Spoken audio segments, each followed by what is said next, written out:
আসসালামু আলাইকুম রহমতুল্লাহি আবরকাতু।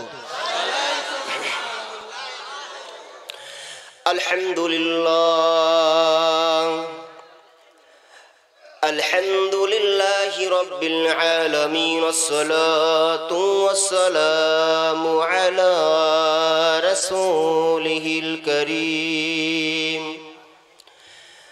আম্মা বা'দ। আউযু বিল্লাহি মিনাশ শাইতানির রাজীম।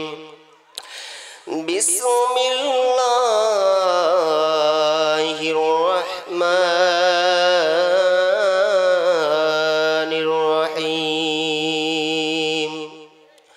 ওয়া ইন্নাহু লাযিকরুল লাকা ওয়া লিকাওমিকা ওয়া সাওফা তুসআলুন।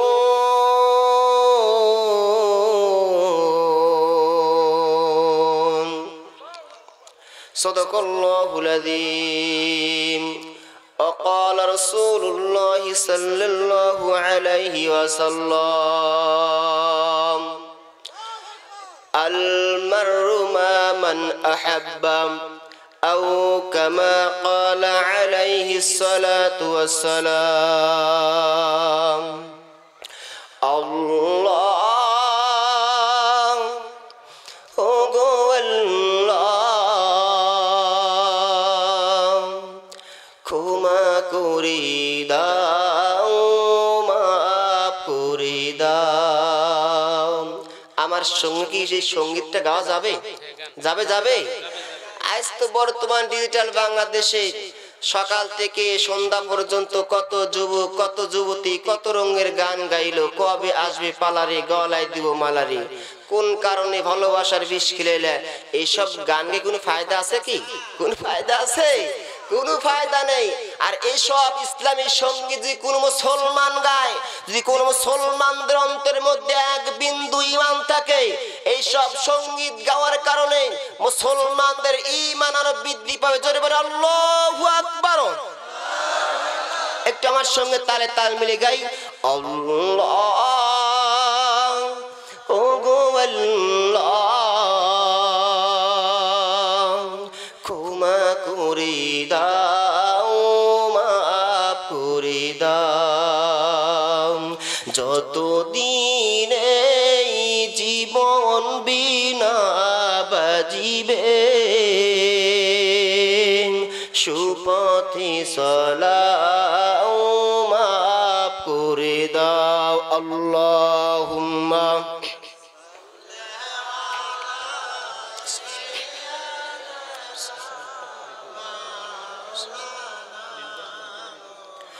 وعلى آل سيدنا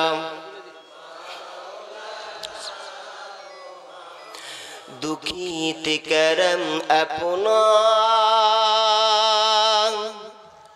या सल्ले वाला करुणा खैर তুমি আপনি জান हो किया तो करम ना कलेमा ला इलाहा इल्लल्लाह ला इलाहा मुहब्बत ला इलाहा इल्लल्लाह ला इलाहा। আরব দেশে জন্ম তোমার, নাম যে মুহাম্মদ। আরব দেশে জন্ম তোমার, নাম যে মুহাম্মদ। তোমার নামে তাসবিহ পড়লেন, তোমার নামে দরুদ পড়লেন, মনে লাগে শাদ। নাম যে মুহাম্মদ, নামটি তোমার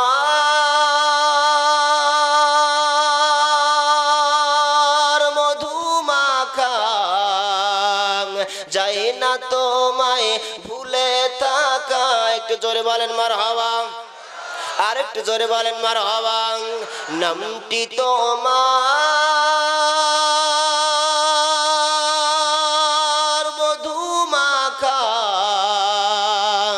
যাই না তোমায় ভুলে থাকা জীবন যৌবন সুপে দিব জীবন মরণ সুপে দিব নবীজি আপনার নাম যে মুহাম্মদ লা ইলাহা ইল্লাল্লাহ লা ইলাহা লা ইলাহা ইল্লাল্লাহ লা ইলাহা লা ইলাহা ইল্লাল্লাহু মুহাম্মাদুর রাসূলুল্লাহ সাল্লাল্লাহু আলাইহি সাল্লাম। আমি 25 পারা সূরাতুল যুখরুফের 36 নম্বর আয়াত তেলাওয়াত করেছি। বাদ বাকি ইনশাআল্লাহ আয়াত থেকে আলোচনা করা হবে। তো আমার আলোচনার বিষয় হলো কোরআন মানলে লাভ কি। আমার ইউটিউব ফেসবুকে অনেক আলোচনা আছে, প্রত্যেক আলোচনায় বিষয়বস্তু দেওয়া আছে, কারণ বিষয় থাকলে পরে আলোচনা বুঝতে সহজ হয়। কথা বলেন ঠিক কিনা? তো আজকের এই সূরাতুল যুখরুফের 36 নম্বর আয়াত থেকে একটা আয়াত, এই আয়াত থেকে আজকে আলোচনার বিষয় হলো কোরআন মানলে লাভ কি হবে। এই আলোচনার শোনার দরকার আছে কিনা বলেন? কথা আছে কিনা? কারণ কোরআন মানলে আমাদের লাভ কি হবে আমরা যদি না বুঝি তাহলে কোরআন কেমন করে আমরা মানব। কারণ সমাজে প্রচলিত আছে, আমাদের তারাস থানা চরলবিন সিরাজগঞ্জ জেলার মধ্যে অনেক জায়গায় প্রচলিত আছে লাভে লোহা বয় বিনা লাভে। আমাদের টাঙ্গাইল জেলা আছে, আমাদের সিরাজগঞ্জ জেলা আছে, মানুষেরা মুরব্বীর কথা বলে যে লাভে লোহা বয় বিনা লাভে তুলাও বয় না। তো যেখানে লাভ নাই সেখানে আমরা থাকতে চাই না। কথা বলেন ঠিক কিনা? এখন মূল আলোচনার দিকে যাব, কোরআন মানলে লাভ কি হবে। মুসলমান বন্ধুগণ, আল্লাহ সুবহানাহু ওয়া তাআলা যে কোরআন সম্মানিত বস্তু আমাদের জন্য নাজিল করে দিয়েছে, এই সম্মানিত বস্তুর সম্মান রাখা আমাদের দরকার আছে। কথা বলেন ঠিক কিনা? মুসলমান বন্ধুগণ, আল্লাহ সুবহানাহু ওয়া তাআলা 25 পারা সূরাতুল যুখরুফ 44 আয়াতের মধ্যে আমার রব্বুল আলামিন এবার রাসূলকে জানিয়ে দেন, নবী গো, যে সম্মানিত কিতাব কোরআন আমি আল্লাহ আপনার উম্মতের জন্য নাজিল করলাম, আমি আল্লাহ বলে দিলাম ওয়া ইন্নাহু লাযিকরুল লাকা ওয়া লিকাওমিকা ওয়া সাওফা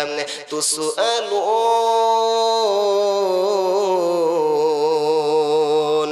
একটু জোরে বলেন আল্লাহু আকবার। অবশ্য বন্ধুগণ, এই তেলাওয়াতকৃত আয়াতের মধ্যে হরফ সংখ্যা 26টা। আপাতত তেলাওয়াত শোনার কারণে আমার রব্বুল আলামিন আপনাদের সকলের আমলনামায় 260টা নেকি দান করেছে। জোরে বলেন সুবহানাল্লাহ।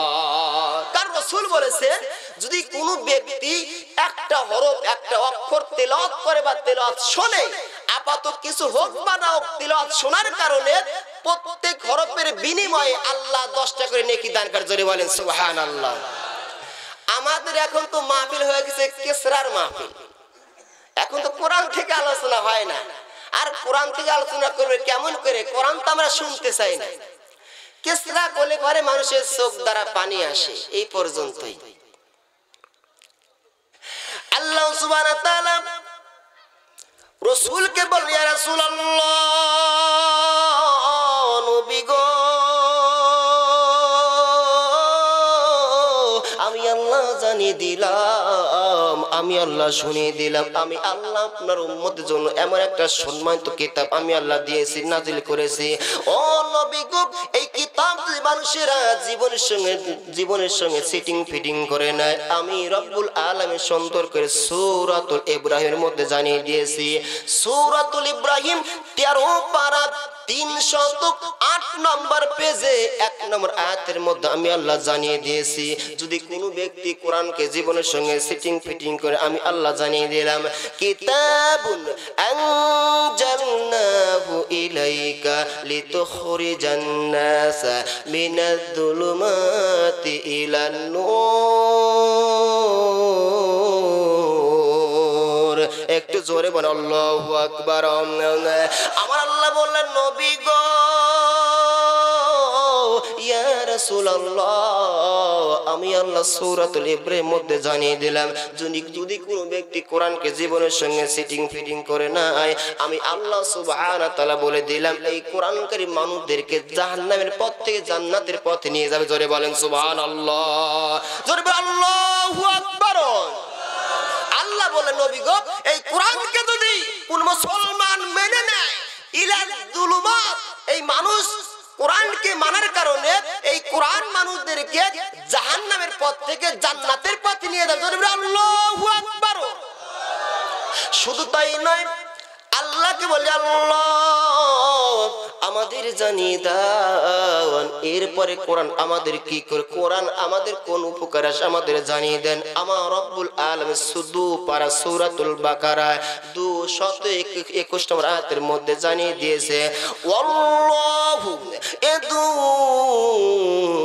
ইলাল জান্নাতি ওয়াল মাগফিরাতি বিইজনিহি ওয়া লিইউবাইনু আয়াতিন নাস লাআল্লাকুম ইয়াতাযাক্কারুন। একটু জোরে বল আল্লাহু আকবার। না আর একটু জোরে বল আল্লাহু আকবার। ও মুসলমান টাঙ্গাইল জেলার অধিবাসীরা, আমি জানতে চাচ্ছি আল্লাহু আকবার তাকবীরতে আপনাদের খুবই কি কষ্ট হচ্ছে রে ভাই? খুবই কি কষ্ট হচ্ছে? মুসলমান বন্ধুগণ, আল্লামা সানাউল্লাহ পানিপতি রাহমাতুল্লাহ আলাইহি তার তাফসীরে মাযহারির মধ্যে বর্ণনা করেন যদি কোনো ব্যক্তি ঈমান আনার পরে দিল থেকে অন্তর থেকে যদি একবার মহব্বত আল্লাহকে আল্লাহ বলে ডাক দেয়, আমার রব্বুল আলামিন ওই ব্যক্তির ডাকে এত রাজি হয়ে যায়, খুশি হয়ে যায়, ডাক ধরে কারণ সঙ্গে সঙ্গে 3টি নিয়ামত বরাদ্দ করে দেয়। জোরে বলেন সুবহানাল্লাহ। যদি কোনো ব্যক্তি ঈমান আনার পরে অন্তর থেকে দিল থেকে আল্লাহকে আল্লাহ বলে ডাক দেয়, আমার রব্বুল আলামিন একবার আল্লাহ ডাক শোনার সঙ্গে সঙ্গে আল্লাহ এত রাজি হন, এত খুশি হন, সঙ্গে সঙ্গে ব্যক্তির তাকদীরে 3টি নিয়ামত বরাদ্দ করে। জোরে বলেন আল্লাহু আকবার। আল্লাহু আকবার। কারণ আল্লাহর নামের মধ্যে কি আছে? আল্লাহর নাম কয়টা আমরা সবাই কি জানি? কয়টা? 99 নামটা আল্লাহর গুণবাচক সিফাতি নাম, আসমাউল হুসনা, আল্লাহর সিফাতি নাম 99টা। আল্লাহর নাম হচ্ছে 5000টা। জোরে বলেন সুবহানাল্লাহ। তাওরাতে 1000, ইনজিলে 1000, জাবুরে 1000, কোরআনুল কারীমে 1000, আল্লাহ সুবহানাহু ওয়া তাআলা আরশে আজিমে 1000 লিখিবদ্ধ। জোরে বলেন আল্লাহু আকবার। এই 5000 নামের মধ্যে যত বরকত, যত রহমত আছে, যত নিয়ামত আছে, আমার রব্বুল আলামিনের কুদরতি হাত দিয়ে আল্লাহ নামের মধ্যে ঢুকিয়ে দিয়েছে। জোরে বলেন সুবহানাল্লাহ। এই জন্য বিশ্বের যে কোনো প্রান্তে কোনো পীর বা ওলির দরবারে আপনারা যদি কেউ যান বা যারা গিয়েছেন, সমস্ত পীর ওলিরা মুরিদদেরকে প্রথম সবক দেয় তোমরা সকাল সন্ধ্যায় আল্লাহ আল্লাহর জিকির করে। কথা বলুন ঠিক কিনা? কথা বলুন ঠিক কিনা? আমরা সকলেই জানি সূরা ফাতিহা, জানি না? সূরা ফাতিহা এর যে একটা গ্রহণযোগ্য, একটা নির্ভরযোগ্য একটা নাম রয়েছে, এটাকে কোরআনের মা বলা হয়। জোরে বলেন সুবহানাল্লাহ। রাসূল বর্ণনা করেছেন যদি কোনো ব্যক্তি একবার সূরা ফাতিহা পাঠ করে, তাওরাত, জাবুর, ইনজিল এই 3টি কিতাব পাঠ করলে, এ টু জেড পাঠ করলে যে সওয়াব হবে, একবার সূরা ফাতিহা পাঠ করার কারণে সমান সমান সওয়াব আল্লাহ দিবে। জোরে বলেন সুবহানাল্লাহ। অমসলা বন্ধুগণ, আমি ওদিকে যাব না। আল্লামা সানাউল্লাহ পানিপতি রাহমাতুল্লাহ আলাইহি তার তাফসীরের মধ্যে বর্ণনা করেন যে ব্যক্তি ঈমান আনার পর আল্লাহকে আল্লাহ বলে অন্তর থেকে একবার ডাক দিবে, তার ডাক দিয়ে আল্লাহ তিনটি নিয়ামত বরাদ্দ করে দিবে রে ভাই। প্রথম নিয়ামত হলো আল্লামা সানাউল্লাহ পানিপতি রাহমাতুল্লাহ আলাইহি সুন্দর করে বরাদ্দ দিয়েছেন। প্রথম নম্বর নিয়ামত হলো আমার রব্বুল আলামিন ওই ব্যক্তির জীবনের গুনাহ মাফ করে দেয়। জোরে বলেন সুবহানাল্লাহ, জোরে আল্লাহু আকবার। আমার বন্ধুরে, দ্বিতীয় নম্বর নিয়ামত হলো আল্লামা সানাউল্লাহ পানিপতি রাহমাতুল্লাহ আলাইহি তিনি দ্বিতীয় নম্বর নিয়ামতের কথা উল্লেখ করেছেন। আমার রব্বুল আলামিনকে একবার আল্লাহ বলে ডাক দেওয়ার কারণে আমার রব্বুল আলামিন ওই ব্যক্তির পরে এত রাজি হয়ে যায়, খুশি হয়ে যায়। দ্বিতীয় নম্বর নিয়ামত ওই ব্যক্তির রিজিকের অভাবকে দূর করে দেয়। জোরে বলেন সুবহানাল্লাহ। আমার টাঙ্গাইল জেলার অধিবাসীরা রে, ও যুবক ভাইরা, মুরব্বি کرام, একটু দিলের কানটা লাগিয়ে শোনেন। তৃতীয় নম্বর নিয়ামত হলো যদি কোনো ব্যক্তি একবার আল্লাহকে আল্লাহ বলে ডাক দেয়, আল্লাহকে আল্লাহ বলে ডাক দেওয়ার কারণে আমার রব্বুল আলামিন তৃতীয় নম্বর নিয়ামত হলো ওই ব্যক্তি যখন দুনিয়া থেকে অন্ধকার কবরে বাসিন্দা হয়ে যাবে, ওই ব্যক্তি কবরে যাওয়ার সঙ্গে সঙ্গে আমার রব্বুল আলামিন তার কবরখানা জান্নাতের বাগান বানিয়ে দিয়ে। জোরে বলেন সুবহানাল্লাহ, জোরে আল্লাহু আকবার। কোরআন পড়ো, হাদিস পড়ো, কোরআন পড়ো, হাদিস পড়ো, ওহে মুসলমান, কিয়ামতের ময়দানে তারাই পাবে দাম। যারা কোরআন পড়িবে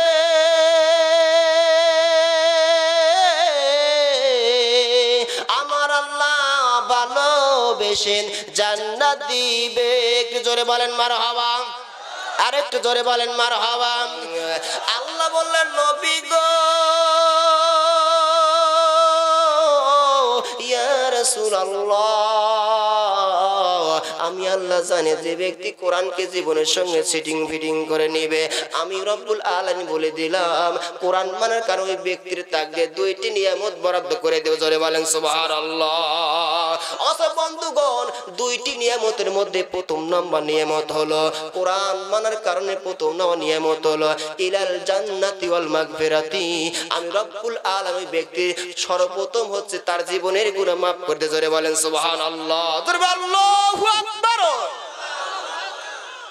সর্বপ্রথম দুইটি নিয়ামতের মধ্যে প্রথম নাম্বার নিয়ামত হলো কোরআনকে মানার কারণে আমি আল্লাহ সুবহানাহু ওয়া তাআলা ওই ব্যক্তির জীবনে গুনাহ মাফ করে দেয়। তো নাম্বার নিয়ামত হলো ওই ব্যক্তি যখন কোরআনকে মেনে নেবে, কোরআন দ্বারা সমাজ চলে, কোরআন দ্বারা রাষ্ট্র চালাবে, কোরআন দ্বারা পারিবারিক জীবন গঠন করিবে।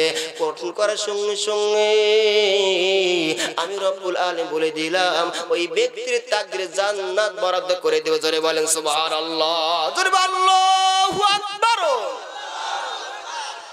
যাদের ভাষায় কোরআন আছে সূরাতুল বাকারা 221 নম্বর আয়াত, দু পারার মধ্যে আছে, আপনারা ইনশাআল্লাহ দেখে নেবেন।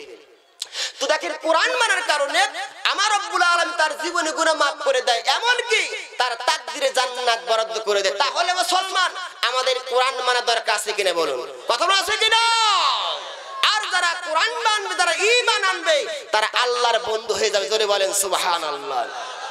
অসল বন্ধুগণ, টাঙ্গাইল জেলার অধিবাসীরা, আমি জানতে চাচ্ছি আপনারা সকলেই আল্লাহর বন্ধু হতে চান কিনা? কথা বলে বন্ধু হতে চান কিনা? বন্ধু হওয়ার জন্য একটা মাত্র শর্ত হলো আমার রব্বুল আলামিন সুন্দর করে জানিয়ে দিয়েছেন, ওয়াল্লাহু ওয়ালিউল্লাযীনা আমানু। একটু জোরে বলেন আল্লাহু আকবার। অসর বন্ধুগণ, এই তেলাওয়াত কি তো আয়াতের মধ্যে হরফ সংখ্যা 17টা। বর্তমান তেলাওয়াত শোনার কারণ আপনাদের আমল না, আপাতত আমার রব্বুল আলামিন 170টা নেকি দান করেছে। জোরে বলেন সুবহানাল্লাহ। অসর বন্ধুগণ, আরেকটা আয়াতের মধ্যে আল্লাহর যে বন্ধু হবে, যারা ঈমান আনবে তারা আল্লাহর বন্ধু হবে, এই সম্বন্ধে আমার রব্বুল আলামিন আরেকটা আয়াতের মধ্যে বর্ণনা করে দিলেন, ইন্নাল্লাযীনা আমানু ওয়া আমিলুস সালিহাতি সায়াজআলু লাহুমুর রাহমানু বুদ্দা। একটু জোরে বলেন আল্লাহু আকবার। অসর বন্ধুগণ, এই তিলাওয়াত কি আয়াতের মধ্যে হরফ সংখ্যা 37টা। আপাতত তিলাওয়াত শোনার কারণে আমার রব্বুল আলামিন আপনাদের আমলনামায়, আমার রব্বুল আলামিন আপনাদের আমলনামায় 370টা নেকি দান করে। জোরে বলেন সুবহানাল্লাহ। আমার বন্ধুরে, এরপরে আমার রব্বুল আলামিন আরেকটা আয়াতের মধ্যে আপনাদের সঙ্গে জানিয়ে দিয়েছে तमाम বিশ্বের মানুষেরা, আমি আল্লাহ সূরাতুল বাইয়িনার মধ্যে 30 পারার মধ্যে জানিয়ে দিয়েছি, ইন্নাল্লাযীনা আমানু ওয়া আমিলুস সালিহাতি উলাইকা খায়রুল বারিয়া। একটু জোরে বল আল্লাহু আকবার। আমার আল্লাহ বল, নবী গো, আমি আল্লাহ জানিয়ে দিলাম আমার সৃষ্টিকুলের মধ্যে তারাই তো শ্রেষ্ঠ যারা ঈমান আনে আর এমন কি তারা ভালো কাজ করে। জোরে বলেন সুবহানাল্লাহ। আল্লাহর সৃষ্টিকুলের মধ্যে তারাই শ্রেষ্ঠ যারা ঈমান আনার পরে আমলে সলে করে, ভালো কাজ করে, নেক কাজ করে। জোরে বলেন সুবহানাল্লাহ। তো মুসলমান জানতে চাচ্ছি, আপনারা কোরআন কারীম মাহফিলে এসে বসেছেন, কোরআন তেলাওয়াত, কোরআন আলোচনা শুনছেন, এতে আপনাদের সওয়াব বেশি হচ্ছে না কম হচ্ছে? তাহলে আল্লাহ বললেন, এই যে কোরআন কারীম মাহফিলে যারা বসলো, কোরআনে আলোচনা যারা শুনলো, আমার সৃষ্টিকুলের মধ্যে তারাই শ্রেষ্ঠ। জোরে বলেন সুবহানাল্লাহ। এরপরে আল্লাহ কি বলে, আল্লাহ কোরআন শুনলে আমাদের লাভটা কি হবে? আমার রব্বুল আলামিন সূরাতুল আরাফের মধ্যে জানিয়ে দিয়েছে तमाम বিশ্বের মানুষেরা, আমি রব্বুল আলামিন জানিয়ে দিলাম, ওয়াইদা কুরিয়াল কুরআনু ফাসতামিউ লাহু ওয়ানসিতু লাআল্লাকুম তুরহামুন। একটু জোরে বল আল্লাহু আকবার। অন্তর থেকে বল আল্লাহু আকবার। আমার আল্লাহ বল, নবী গো, ইয়া রাসূলুল্লাহ, আমি আল্লাহ জানিয়ে দেন तमाम বিশ্বের মানুষদের কাছে ওপেন করে দেন, যখন ওয়াইদা কুরিয়াল কুরআন ফাসতামিউ লাহু, যখন তোমাদের কাছে কোরআন তেলাওয়াত করে, কোরআন আলোচনা করা হয়, আর তোমাদের উচিত হলো, কর্তব্য হলো সুন্দর করে পরিপাটি কোরআন তেলাওয়াত শ্রবণ করা। জোরে বলেন সুবহানাল্লাহ। আমরা যদি আল্লাহকে বলে, আল্লাহ আমরা টাঙ্গাইল জেলা অধিবাসীরা আমরা জানতে চাই, তুমি বললা যে কোরআন কারীম সুন্দর করে পরিপাটি করে শ্রবণ করা, আমরা জানতে কোরআন কারীম শ্রবণ করলে আমাদের লাভটা কি হবে? লাভের বিষয় জানা দরকার আছে কিনা বলুন? যেহেতু আলোচনার বিষয় হচ্ছে কোরআন মানে লাভের কথাটা মনে আছে তো আপনাদের? আল্লাহ বলতেছে, লাআল্লাকুম তুরহামুন, যখন তোমরা কোরআন তেলাওয়াত শ্রবণ করবা, কোরআন তেলাওয়াত শুনবা, আমি আল্লাহ তোমাদের উপর রাজি হইয়া, খুশি হইয়া, আমি আল্লাহর পক্ষ থেকে তোমাদের উপর আমি আল্লাহ রহমত বর্ষণ করে। জোরে বলেন সুবহানাল্লাহ। জোরে বলেন আল্লাহু আকবার।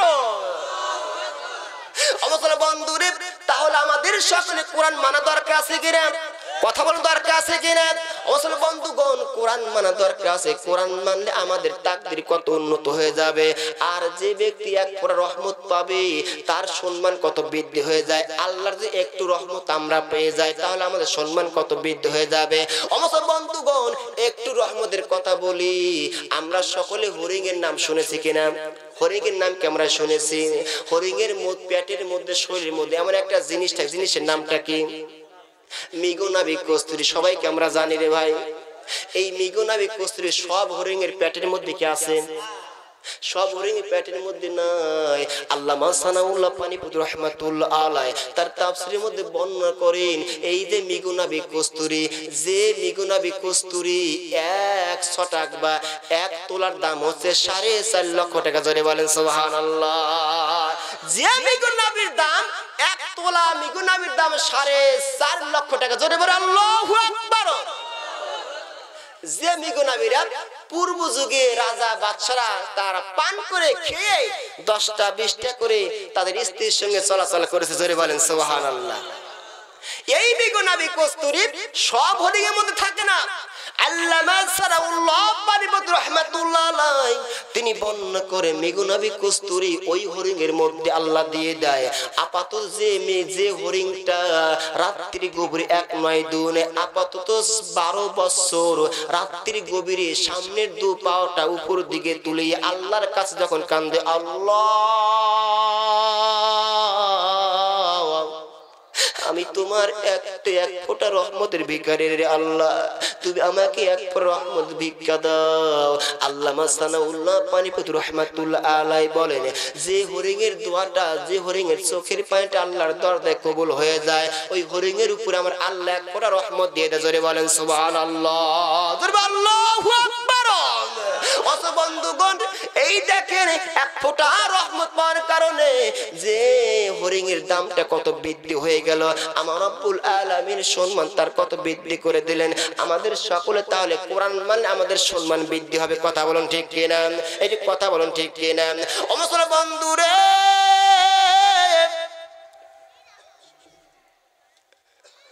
যে হরিণটা একটু রহমত পাওয়ার কারণে তার সম্মানটা কত বৃদ্ধি হলো। আমরা যদি কোরআনটা জীবনের সঙ্গে মেয়ে, তাহলে আমাদের সম্মানটা বৃদ্ধি হয়ে যাবে রে ভাই। ও মুসলমান, হযরতে আব্দুল্লাহ ইবনে আব্বাসের নামটা আপনারা সবাই শুনেছেন রে ভাই। আব্দুল্লাহ ইবনে আব্বাস রাদিয়াল্লাহু তাআলা আনহু, তার সম্মান কত বৃদ্ধি হলো কোরআন মানার কারণে, দুনিয়ার উপরে থাকার কারণে। ওই ব্যক্তির সম্মান আমার আল্লাহ কোরআনুল কারীম নাজিল করে তার রাসূলের সাহাবীদের কাছে শুনে দে। জোরে বলেন সুবহানাল্লাহ, লা ইলাহা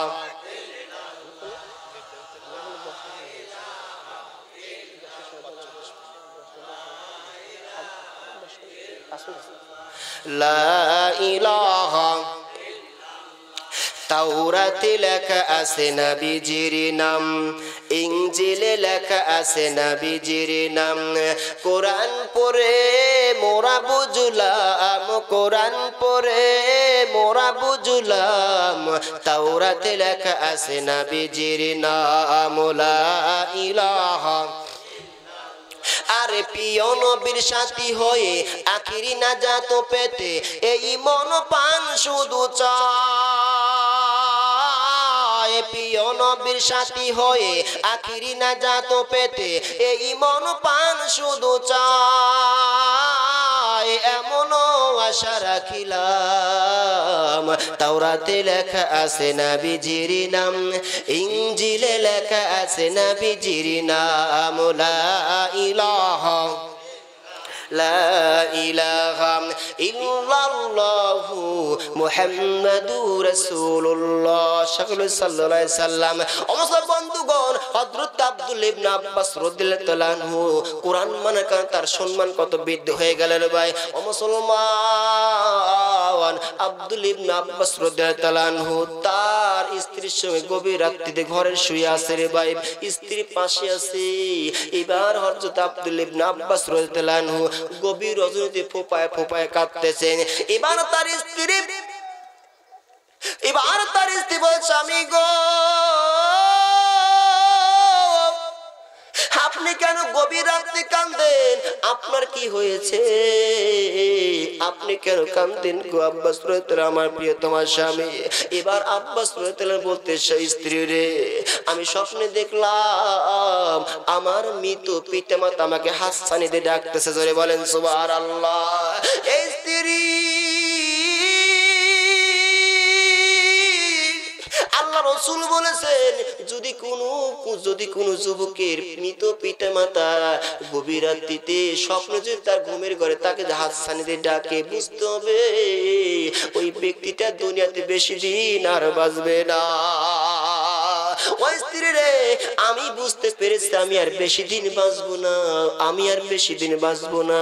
কিন্তু স্ত্রী, তোমার কাছে একটা কথা বলে দে রে স্ত্রী, আমি তো বেশি দিন বাঁচা, কিন্তু তোমার গর্ভে যে সন্তানটা আছে, এই সন্তানটা আমি মৃত্যুর পরে এই সন্তানটা দ্বীনের ইসলামের খাদেম বলে। জোরে বলেন সুবহানাল্লাহ, জোরে আল্লাহু আকবার। এবার দ্বিতীয় নসিহত হলো, এই স্ত্রী, দ্বিতীয় নসিহত হলো, আমি যখন মৃত্যুবরণ করব, আমার যখন শেষ জানাজার নামাজটা হয়ে যাবে, এই শেষ জানাজার নামাজটা আমার রাসূলের কোনো যুবক সাহাবী যেন না পড়ায়, এই জানাজার নামাজটা যেন একজন মুরব্বী সাহাবী পড়ায় দেয়। জোরে বলেন সুবহানাল্লাহ, জোরে আল্লাহু আকবার। এরপর এরপরে যখন সুবে সাদেক হয়ে গেল হযরত আব্বাস রাদিয়াল্লাহু আনহু এক পা দু পা করতে করতে মসজিদের মধ্যে চলে গেলেন রে ভাই। মসজিদে যাওয়ার পরে ফজরের 2 রাকাত ফরজ নামাজ জামাতের সঙ্গে আদায় করলেন। এরপরে সেখানে বসে থাকলেন। এরপরে সূর্য উদিত হওয়ার 23 মিনিট পরে একটা নামাজ আছে, বলুন নামাজের নামটা কি রে ভাই? সূর্য উদিত হওয়ার 23 মিনিট পরে একটা নামাজ আছে, নামাজের নামটা কি সবাই জানেন? সালাতুল ইশা। আল্লাহ রাসূল বলেছেন যদি কোনো ব্যক্তি ফজর নামাজটা পড়ার পরে ওই ব্যক্তি ওই জায়নামাজে বসে থেকে যদি কিছু তাসবিহ তাহলিল যদি পাঠ করার পরে সূর্য উদিত হওয়ার 23 মিনিট যদি পরে যে কোনো ব্যক্তি 2 রাকাত সালাতুল ইশার নামাজ পড়ে, আমার রব্বুল আলামিন ওই ব্যক্তির উপরে এত রাজি হয়ে যায়, খুশি হয়ে যায় 2 রাকাত নামাজ পড়ার কারণে ওই ব্যক্তির আমলনামায় একটা উমরা হজ একটা ফরজ হজের সওয়াব দান করে। জোরে বলেন সুবহানাল্লাহ। আল্লাহু আকবার। 2 রাকাত সালাতুল ইশার নামাজ পড়ার কারণে একটা উমরা হজ একটা ফরজ সওয়াব দান করে। জোরে বলেন সুবহানাল্লাহ। আজ থেকে আমরা এই সালাতুল ইশার নামাজ পড়ি। আরে ফজরের ফরজই তো আমরা পড়ি না, আর ইশার নফল কই থেকে পান? বর্তমান তো ফরজ নিয়ে ধাক্কা থেকে, সুন্নাত তো খবর নাই, নফল তো আগেই আউট। কথা বল ঠিক কিনা? কথা বল ঠিক কিনা? আজকে আমরা ফজর পড়ব কেমন করে? আজকে আমাদের ঘরের মধ্যে যে টেলিভিশন আছে, হাতে মোবাইল আছে, অ্যান্ড্রয়েড সেট আছে, আজকে টেলিভিশন, এই যে টেলিভিশনের মধ্যে কত রঙের নাটক, এই সব দেখার পরে আমরা সকালবেলা 10টা থেকে 10টার পরে ঘুম থেকে উঠি। কথা বলেন ঠিক কিনা? কথা বলেন ঠিক কিনা? আজকে নামাজ পড়ি না, কোরআন তেলাওয়াত করি না। আজকে নাস্তিকরা ভালো করে জানে মুসলমানদের কেমন করে ইবাদত থেকে কোরআন থেকে দূরে সরানো যায়। এই জন্য নাস্তিকরা মুসলমানদের ঘরে ঘরে ডিশের লাইন টেলিভিশন সেট করেছে। ধরে বলেন ঠিক কিনা? কথা বলেন ঠিক কিনা? আজকে আমরা নামাজ থেকে দূরে সরে গেছি, টেলিভিশন নেই, ব্যস্ত আছি। আজকে টাপুর টুপুর পাখি মার্কা, এরপর নকশি কাঁথা, 7 বাই চাম্পা, এইসব নিয়ে ব্যস্ত। আমরা ফরজ নামাজ পড়ি না। যদি কোনো ব্যক্তি, যদি কোনো মহিলা যদি এইসব নাটক না দেখতে পারে রাত্রিতে, তাহলে দিনে 8-9টার দিকে এটা কাজা আদায় করে, নামাজ পড়ে না। কথা বলুন ঠিক কিনা? কথা বলুন ঠিক কিনা?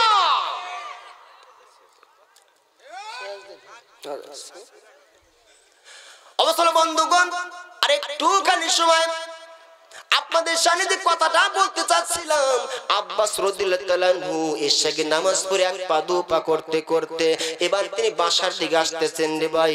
বাসার কাছে যখন আসলেন, তার দরজার সামনে চলে আসলেন। দরজার কাছে আসার সঙ্গে সঙ্গে হযরত আব্দুল ইবনে আব্বাসের দরজার সামনে একটা খেজুর গাছ আছে। এবার খেজুর গাছের ডালের উপরে একটা চড়ুই পাখি মানুষের ভাষায় আল্লাহ আল্লাহর জিকির করে। জোরে বলেন সুবহানাল্লাহ। হযরত আব্বাস চিন্তিত হয়ে গেলেন, কেন একটা চড়ুই পাখি মানুষের ভাষা এরকম ভাবে কেন আল্লাহর নামের জিকির করে? এবার হযরত আব্বাস রাদিয়াল্লাহু আনহু সেখানে বসে পড়লেন। বসে পড়ার পরে বলতে, পাখি রে, তুমি কি আসলে পাখি নাকি অন্য কিছু আমাকে খুলে বলো। এবার হযরত আব্বাস রাদিয়াল্লাহু আনহু বলতে,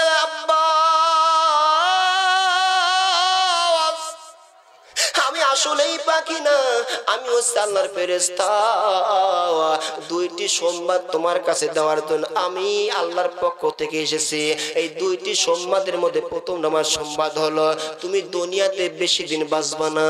এরপরে দ্বিতীয় নাম্বার সংবাদ হলো তুমি যখন মৃত্যুবরণ করবা, মৃত্যুর সময়, মৃত্যুর পরে যে তোমাদের শেষ জানাজার নামাজটা হয়ে যাবে, এই নামাজের সময় আমি এমন একটা পাখি, এমন একটা ইতিহাস তৈরি করব, ইতিহাসটা কিয়ামত পর্যন্ত স্বর্ণ আকারে লিখিবদ্ধ থাকবে। জোরে বলেন সুবহানাল্লাহ। জোরে বলেন আল্লাহু আকবার। যাই হোক, ছোট্ট মানুষ, আপনাদের সামনে অনেক দূর থেকে সিরাজগঞ্জ জেলা তারাস থানা চলনবিলের মাঝখান থেকে আপনাদের কাছে আসছি। তো আমার কথার মধ্যে যদি কেউ কষ্ট পেয়ে থাকেন, মাফ চাই, দোয়া করে দোয়া চাই। তো আমার ইউটিউব ফেসবুকে অনেক আলোচনা আছে, www.banglawas রবিউল ইসলাম সিরাজি। যাই হোক, এই বলে শেষ করলাম। আসসালামু আলাইকুম রহমতুল্লাহি ওয়া বারাকাতুহু।